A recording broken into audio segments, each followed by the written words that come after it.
Hello guys, oमफ्राय आं दिनै आयना लाबोनाय जायाखै आरोना ओमफ्राय आं दा नै ट्रेडिशनल ड्रेस गानदों आंनि लोगोफोर गामसा गानदों ओमफ्राय दा आङो बेखौ ओरै वान राउन्ड खारगोन आरोना लोगोफोर माने माबे फारसे सफैदों नै बुरजुथा ओरै 9000 नि ओरै फै 90 मा खालामा नोंसोर बे फोथाराव मा खालामा जोलुर जिदो बेखौ सिनायदों गाइस बलां गैया माथो ओरै जुथाल' गथ'फोर गासिनो जुथा गोदान सफैदों नै आंनि मा खालामगोन बेखौलाय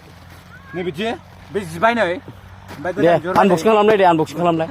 आनबक्सिंखौ दा खालामसै सार र' दे ओमफ्राय लोगोफोर आं दा वान राउन्डल' खारगोन आरो आं 400 मिटारखौ आं माने वान राउन्डल' खारगोन ओमफ्राय आं खय मिनिट लागोन माने आं बारा खारनायनि हुदा गैया आरोना ओमफ्राय दिनैसो फार्स्ट टाइम खारनाय जागोन एक्साइज कनस्टेबलनि आं दासो बैसो रागलायनानै दारि मोनलायनानैसो आं दायो एक्साइज कनस्टेबलनि आं माने एप्लाइ खालामदों आरोना ओमफ्राय आंना 17 थारिखआव आरोना इन्टारभिउआ बेनि थाखाय आं दा प्रिपारेसन खालामनोसै फार्स्ट टाइम अनलि वान दिनैसो फार्स्ट टाइम आङो प्रिपारेसन खालामगोन नोंथांमोना नायलांबाय थादों ओमफ्राय आं खय मिनिट लायो बे वान राउन्डआव 400 मिटाराव ओमफ्राय आं दा खारनोसै आरो न केमेरा फै न केमेरा फै न मानसिफोर आं दा गामसा गाननोसै आरोना आं गामसासो गानना फैदों आं गामसा गानसै आरोना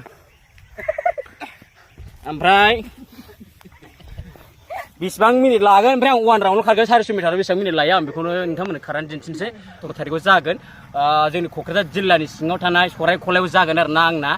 लकेसना ओमफ्राय आं दायो खारनोसै उदै 1 2 3 स्टार्ट होनसै ना आं दा खारनोसै वा ट्रेडिशनेल गामसाजों हुर खारनोसै आरोना आयना लाबाखै आं दा होलांसै बेरनो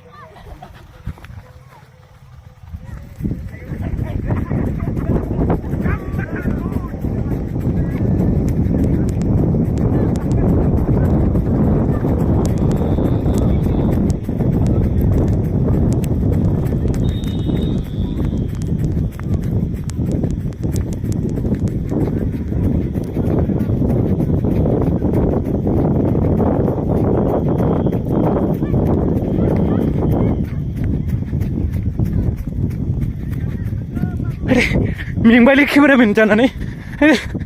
हाला अयथासार मेङो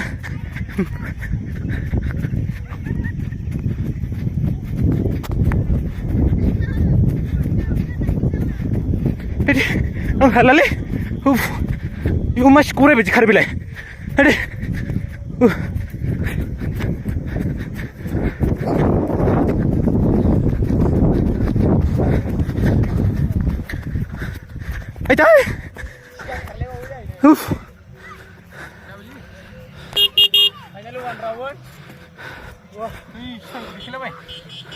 फाइनाल वान राउन्ड लाबाय ओमफ्राय आङो उनाव टाइमारखौ आं नोंथांमोननो शेयार खालामनोसै वान राउन्ड अनलि 400 मिटार खारबाय आङो फार्स्ट टाइम बेनो ओमफ्राय बिराद मेङो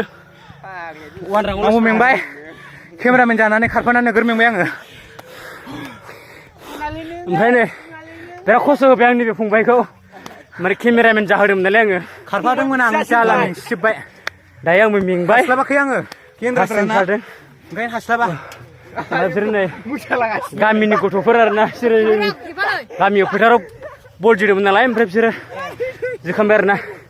ओमफ्राय लोगोफोरा आं दायो वान राउन्ड कमप्लिट खारबाय आरोना आङो 400 मिटार बेनो फार्स्ट टाइम आंनि खारनाया आङो बारा खराबो खारनो हानाय जायाखै लोगोफोर नोंथांमोना जायहा साख्रिनि इन्टारभिउ होनो थाखाय बिदिनो खारनायनि आसाम पुलिसनि माबा जिखुनु जेब कनस्टेबलनि बायदि बायदि बिथिङाव जायफोरा एप्लाइ खालामदोंमोन मोजाङै नाजा खारनायनि बेलायावबो मोजाङै प्रेक्टिस खालाम पास खालामनो नाजा एक्सलेन्ट लानो नाजा आरोना बेनो आंनि बेलायाव बेखौनो नोंथांमोननो आंनि इउटुब चेनेलनिफ्राय नोंथांमोनखौ खावलायनाय थाबाय आरोना स' बेनो दिनैनि भिडिअखौ आङो बेखिनियावनो दोनथ'नोसै नामा आं वान राउन्डल' खारबाय 400 मिटारखौ उनाव बाखि खारनांगौखौ आं उनाव खारबाय थानोसै नोंथांमोना शेयार खालामनो थाखाय आं बे भिडिअखौ खालामनाय जादों आरोना लोगोफोर ओमफ्राय जायफोरा इन्टारभिउ होनो गोनां दङ मोजाङै प्रेक्टिस खालाम पास खालामनो नाजा आरोना एक्सलेन्ट खालामनो नाजा स' बेनोसै थांनोसै आं थांसै एसे माबाफाबाय केमेरामेना बिराद मेंफाबाय आरोना गोजोननाय थांबाय फंबायनिसिम आंखौ हेल्प होनायनि थाखाय स' अब्ला आङो दिनैनि भिडिअखौ बेखिनियाव दोनथ'नाय जाबाय टाटा बाय बाय होननो बाबुमोन दे बाय बाय एसे अननायनि गेजेरजों गासिबो साबस्क्राइब खालामना हरबानो जाबाय साबस्क्राइब खालाम जाहाथे बिथाङा बयजोंबो सिनायजायो उनाव आंबो खेथें बायगोन नै